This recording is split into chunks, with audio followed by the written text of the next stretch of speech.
नमस्कार दोस्तों, आज मैं आपको महादेव और एक भक्त की सच्ची कहानी सुनाने जा रही हूँ। किसी गांव में भोला और हरिया दोनों गहरे मित्र थे।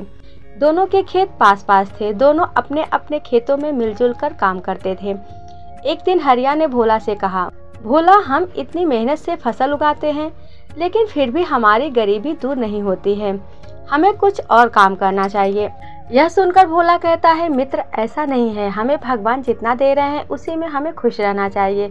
यह सुनकर हरिया गुस्सा हो जाता है। वह भोला से कहता है, तू कुछ नहीं समझता।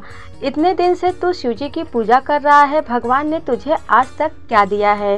तब भोला कहता है कि मैंने आज तक अपने भोले बाबा से कुछ मांगा ही नहीं।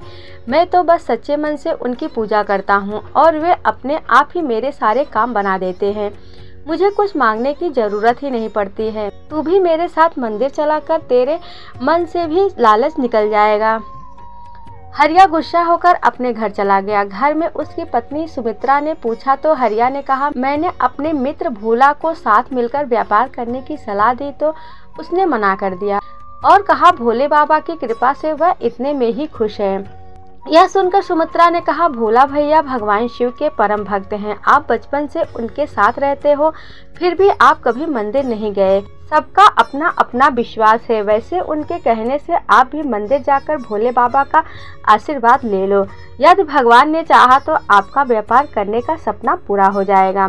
सुमित्रा की बात हरिया की समझ में आ गई। वह अगले दिन भोला के साथ शिवजी के मंदिर गया। वहां उसने पूजा की और उसके बाद उसने शिवजी से प्रार्थना की कि हे प्रभु, मुझे इतना धन दे दो जिससे मैं व्यापार कर सकूं।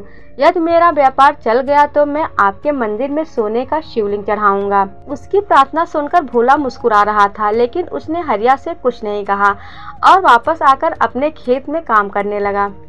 कुछ दिन बाद हरिया ने कर्ज लेकर व्यापार शुरू कर दिया। भगवान भोलेनाथ की कृपा से उसका व्यापार अच्छा चलने लगा।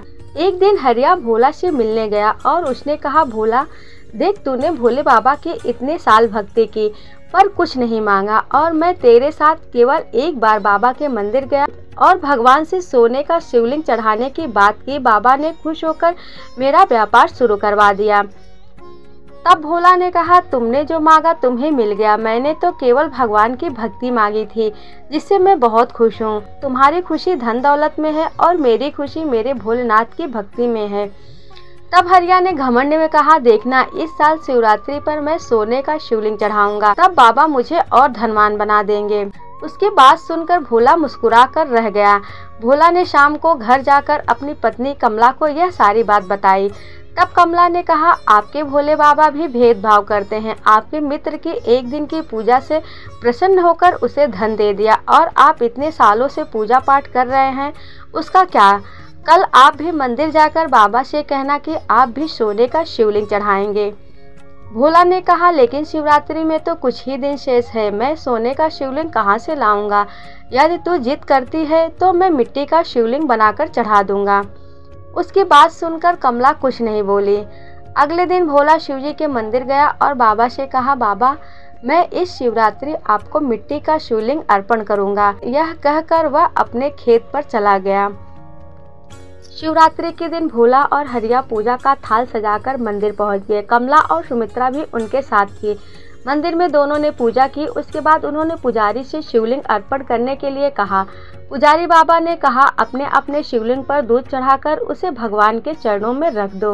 उसकी बात सुनकर हरिया जोर जोर से हंसने लगा। उसने कहा, पुजारी जी, मेरी शिवलिंग पर तो दूध चढ़ जाएगा, लेकिन भोला का शिवलिंग तो मिट्टी का है, वह दूध चढ़ाते ही पिघल जाएगा। यह सुनकर भोला की आंखों में आंसू आ गए। उसने भोलेनाथ से कहा, बाबा, आज आपके भक्त की परीक्षा है। मेरी निष्काम भक्ति आज धनवानों के आगे फीकी पड़ रही है। मेरी लाज रखना प्रभु। इसके बाद दोनों मित्रों ने अपने हाथ से दूध का लोटा लेकर दूध चढ़ाना शुरू कर दिया। दूध चढ़ाते समय हरिया का सोने का शिवलिंग मिट्टी का बनकर बहने लगा और भोला का शिवलिंग दूध चढ़ाते ही सोने का बन गया।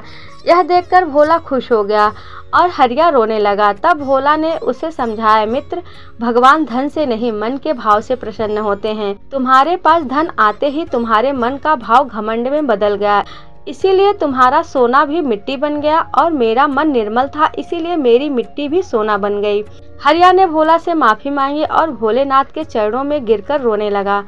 भोला ने हरिया से कहा, बाबा के सामने रोने से तुम्हारा मन भी निर्मल हो गया। उसके बाद हरिया और भोला दोनों एक साथ खेती और व्यापार करने लगे। बाबा भोलेनाथ की कृपा से उनके सारे कष्ट मिट गए। कहते हैं कि महादेव बहुत दयालु है, उन्हें धन दौलत से नहीं, उन्हें भक्ति से ही प्रसन्न किया जा सकता है। इसीलिए कभी धन दौलत का घमंड न करते हुए भक्ति भाव से भगवान महादेव की पूजा करनी चाहिए।